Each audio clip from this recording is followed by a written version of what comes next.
நபிகளார் ஸல்லல்லாஹு அலைஹி வஸல்லம் அவர்கள் மிக முக்கியமான இரண்டு அடிப்படைகளை சஹாபாக்களிடத்தில் விதைத்தார்கள். ஒன்று லா இலாஹ இல்லல்லாஹ், இரண்டாவது முஹம்மதுர் ரசூலுல்லாஹ். கலிமாவை சொல்லிக் கொடுத்து வணக்கத்திற்கு தகுதியான இறைவன் அல்லாஹ்வை தவிர வேறு யாரும் இல்லை, இந்த உலகத்தில் செய்கின்ற எந்த இபாதத்தாக இருந்தாலும் அல்லாஹுக்கு மட்டுமே செய்ய வேண்டும் என்கின்ற கலிமா தௌஹீதை சொன்னார். அந்த கலிமாவுக்கு எதிர் நிகரான ஷிர்க்குடைய அம்சங்களை சஹாபாக்களுக்கு தெளிவுபடுத்தினார்.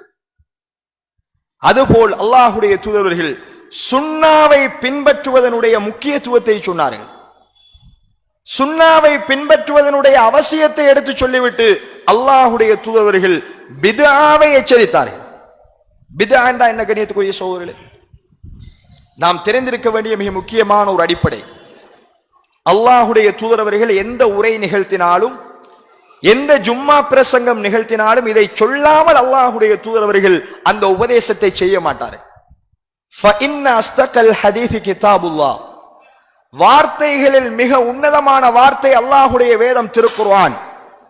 வ கைரல் ஹதி ஹதியு முஹம்மதின் ஸல்லல்லாஹு அலைஹி வஸல்லம், வழிகாட்டல்களில் மிக சிறந்த வழிகாட்டுதல் அல்லாஹுடைய தூதருடைய வழிகாட்டுதல். சொல்லிவிட்டு அல்லாஹுடைய தூதர் சொன்னார்கள், வ ஷர்ரல் உமூரி முஹ்தஸாத்துஹா, காரியங்களில் மிக மிக கெட்டது மார்க்கத்தின் பேரால் புதுமைகளை உண்டு பண்ணுதல். வ குல்ல முஹ்தஸத்தின் பித்ஆ, ஒவ்வொரு புதுமைகளும் மார்க்கத்தில் உண்டு பண்ணப்பட்டது பித்அத்துக்கள், புதிய காரியங்கள். வ குல்ல பித்அத்தின் ضلاலா, ஒவ்வொரு புதுமைகளும் வழிகேடுகள். வ குல்ல ضلالத்தின் ஃபின்னார், அந்த ஒவ்வொரு வழிகேடுகளும் நரகத்திலே என்றார்.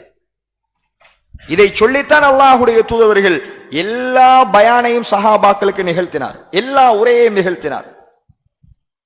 அப்ப அல்லாஹுடைய தூதர்கள் சொல்கிறார்கள், பித்அத் என்பது மார்க்கத்தில் இல்லாத ஒன்றை ஒருவர் புதிதாக உருவாக்குதல். கண்ணியத்துக்குரிய சகோதரிகளே, பித்ஆ என்பது நாங்க தெளிவா புரியணும். ஒரு சிலர் பித்அத்தை எப்படி புரிந்து கொண்டார்கள் என்றால், நீங்களும் சேட்டு போடுகிறீர்கள் தானே, அதுவும் பித்அத். நீங்க மைக்கில பேசுறீங்க, மைக்கும் பித்அத். இது ரசூலுல்லாஹ்ட காலத்தில் இருக்கலையே, ரசூலுல்லாஹ் சேட்டு போடலையே, ரசூலுல்லாஹ் மோட்டார் பைசிக்கல்ல போகலையே, அல்லாஹ்வுடைய தூதரவர்கள் பிளைட்ல போகலையே. எனவே இதுவும் புதிதாக உருவாக்கப்பட்ட பித்அத். எனவே அது கூடும் என்றால் மார்க்கத்தின் பெயரால் புதுமைகளை உண்டு பண்ணுவதும் கூடும் என்று சொல்கிறார். இது ஒரு அடிப்படையை புரியாமல் சொல்லக்கூடிய ஒரு வாதம். இந்த மைக்குக்கும் பித்அத் என்று சொல்லுவார்கள். அரபு அகராதியில் பித்அத் என்றால் புதுமை. அது மொழி ரீதியாக எந்த புதுமையும் சொல்லலாம். நீங்க புதுசா ஒரு வீடு கட்டினாலும் இது புது வீடு பித்அத் என்று சொல்லலாம்.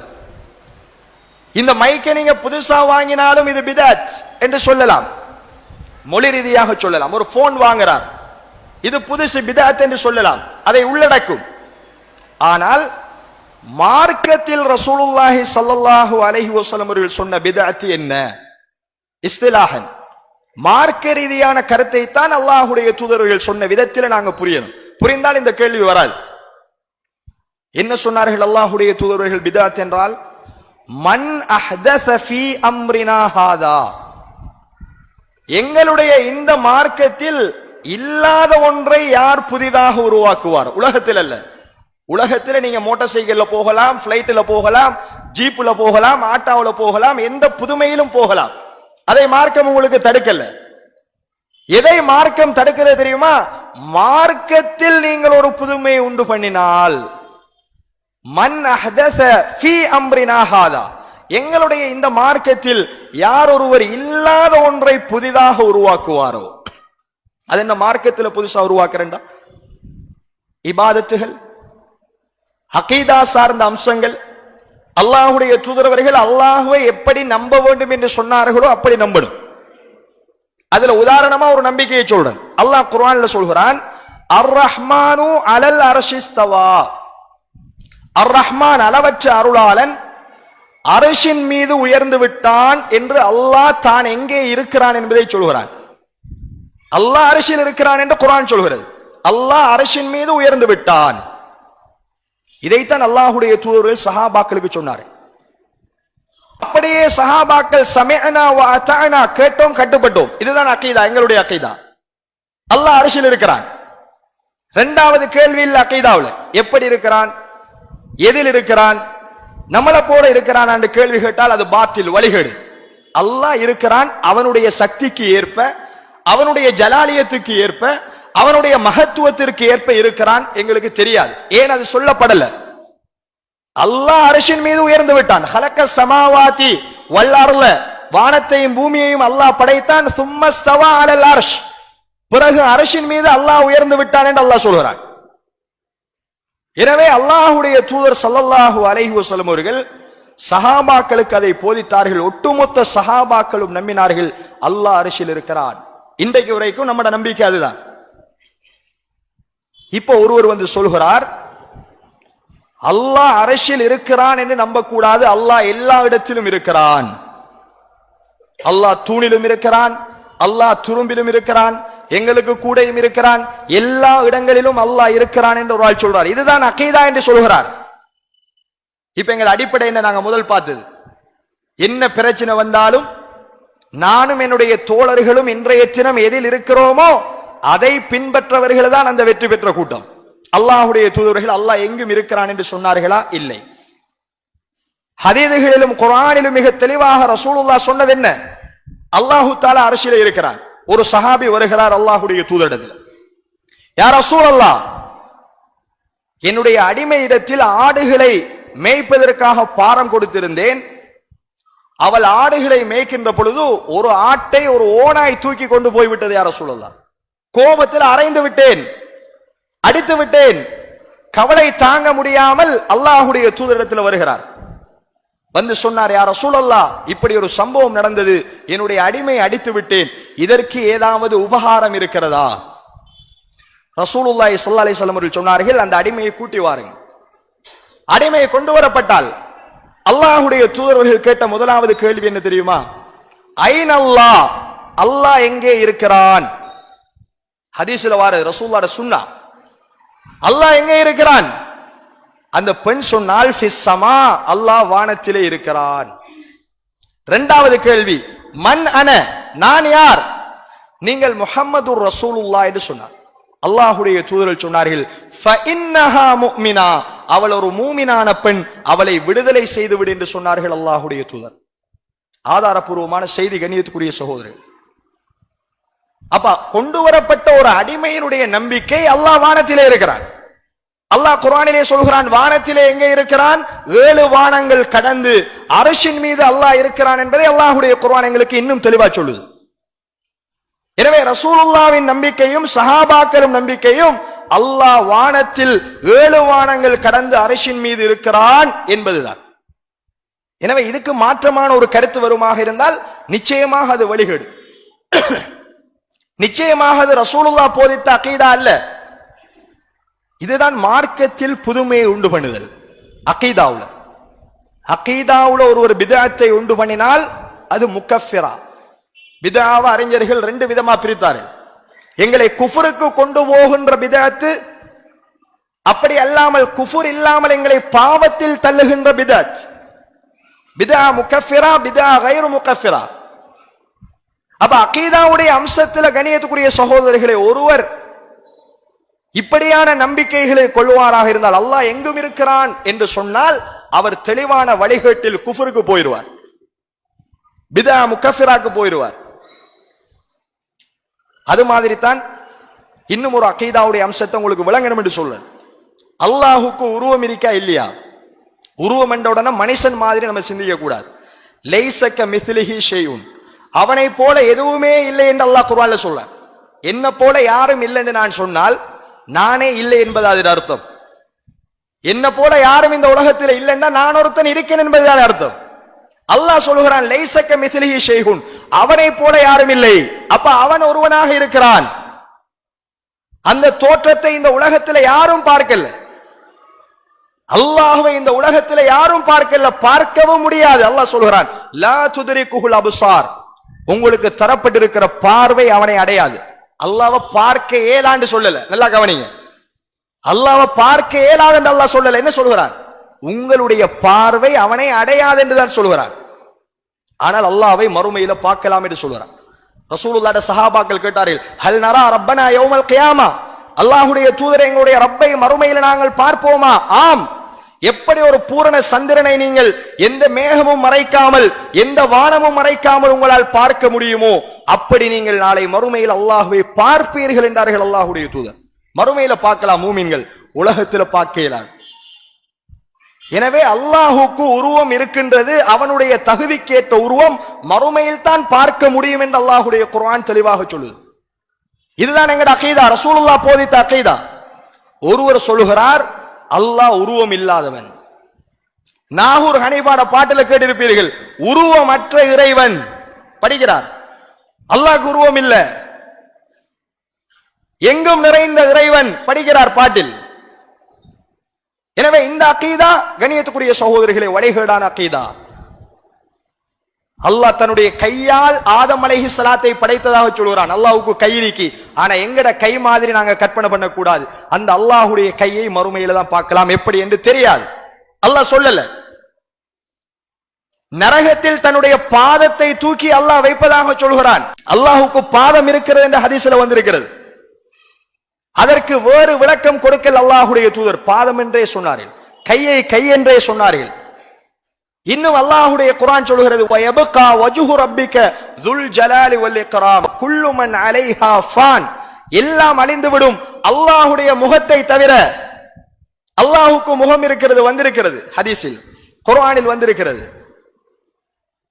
அல்லாஹ் தன்னுடைய கெண்டை காலை காட்டுவான் நாளை மறுமையில், ரசூலுல்லாஹ் சுஜூது செய்வார்கள், ஹதீஸில் வந்திருக்கிறது.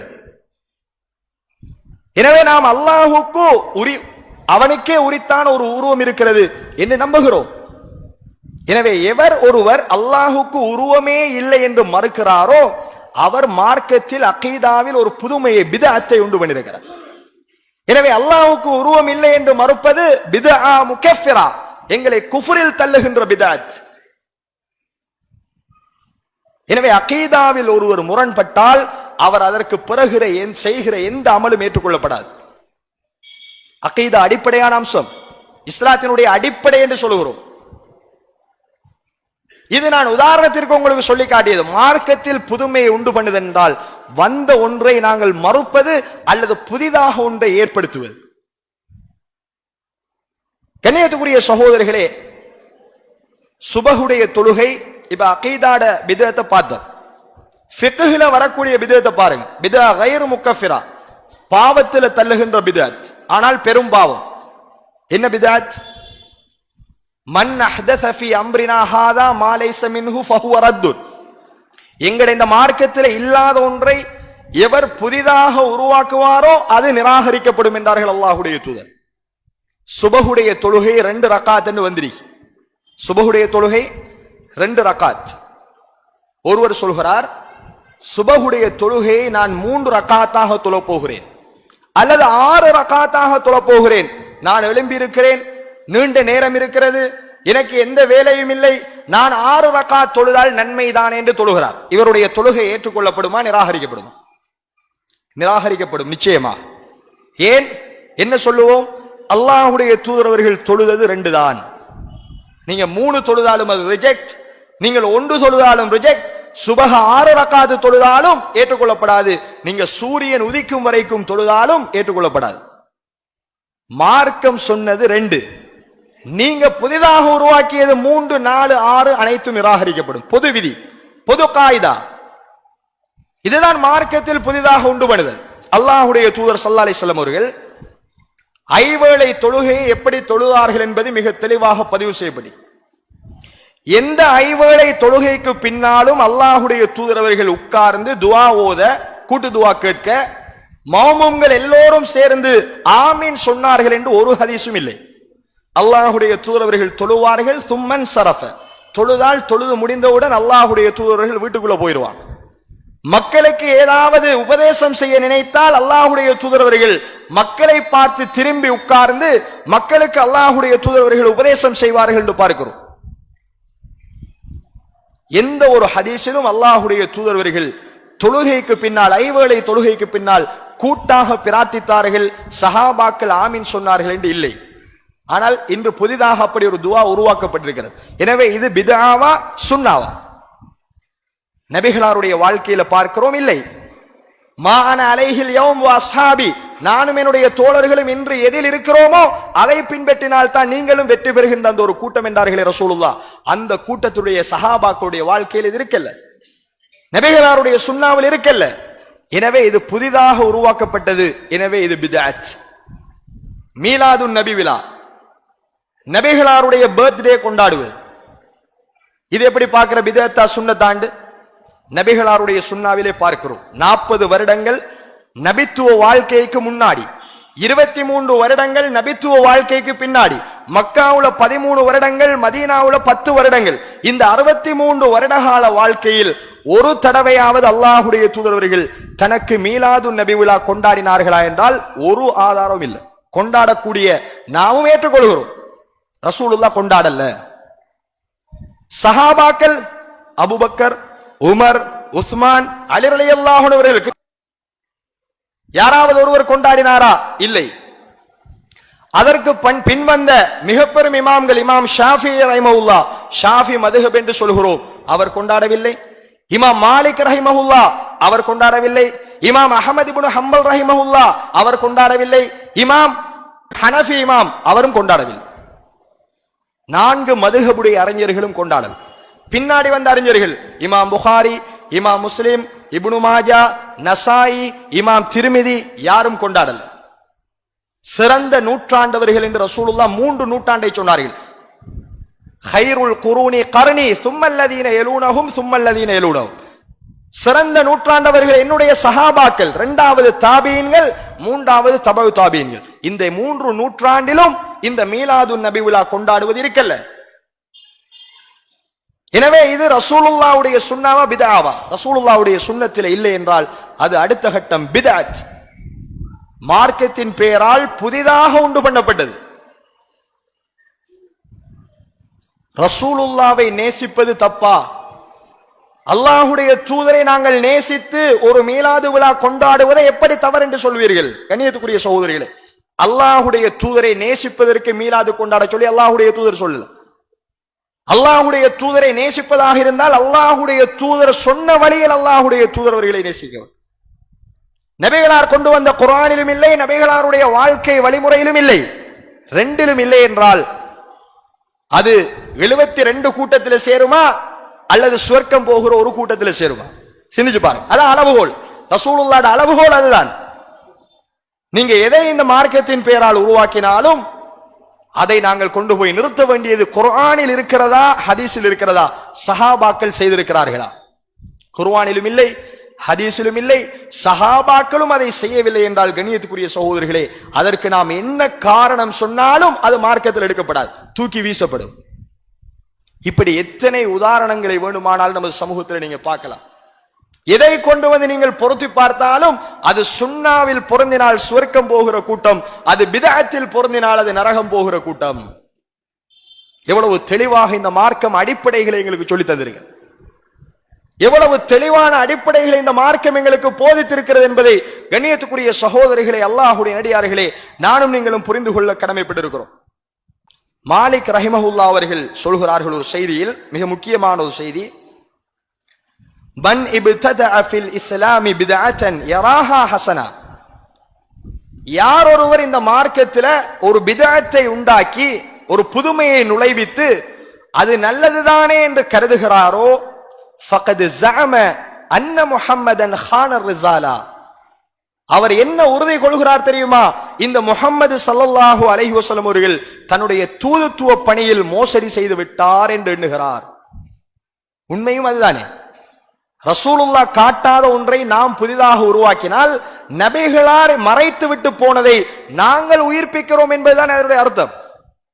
அவ மாலிக் ரஹிமஹுல்லாஹ் அவர்கள் தெளிவாக சொன்னார்கள், இஸ்லாத்தில் ஒருவர் ஒன்றை புதிதாக உருவாக்கி இதுதான் மார்க்கம், இதுதான் அழகானது என்று ஒருவர் அதை கருதினால் அவர் முஹம்மது ஸல்லல்லாஹு அலைஹி வஸல்லம் அவர்கள் இந்த மார்க்கத்தில் மோசடி செய்துவிட்டு போய்விட்டார் என்று எண்ணுவதற்கு அது சமம் என்று சொன்னார்கள். கண்ணியத்துக்குரிய சகோதரர்களே, அந்த அளவுக்கு பித்அத் மிக பெரும் பாவம். ரசூலுல்லாஹ் சொன்னார்கள், ஈயாக்கும் வ முஹ்தஸாத்தில் உமூர், மார்க்கத்தில் புதுமைகளை உண்டு பண்ணுவதை விட்டு உங்களை நான் எச்சரிக்கிறேன்.